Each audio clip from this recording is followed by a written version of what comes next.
চাওক মই যেতিয়া আশীৰ্বাদ যাত্ৰাত গ'লো এদিন বিত্তমন্ত্ৰী অজন্তা নেওগো আছিলে আন মন্ত্ৰীসকলো আহিছিলে প্ৰত্যেকগৰাকী মহিলাই উদ্যমিতাত পোৱা 10,000 টকাৰ সৎব্যৱহাৰ কৰিছে মোক হাতত ধৰি টানি টানি লৈ গৈ দেখুৱাইছে যে এইখন মোৰ দোকান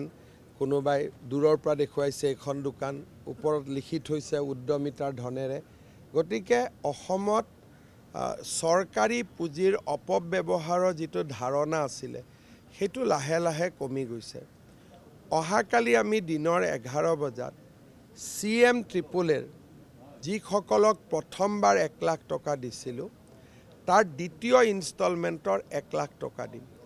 25,000ৰ ইতিমধ্যে 13,000 কোৱালিফাই কৰিছে আৰু 1 লাখ পাবৰ কাৰণে 7,000 পাওঁ অৱস্থাত আছে গতিকে যোৱাবাৰো আমি যি 25,000 দিছিলোঁ খুব যদি বেয়া হৈছে বুলি ক'ব পাৰোঁ 2,000 তাৰ মানে আজি পুঁজিৰ সৎব্যৱহাৰৰ ক্ষেত্ৰতো অসমে এটা সুনাম কঢ়িয়াবলৈ সক্ষম হৈছে।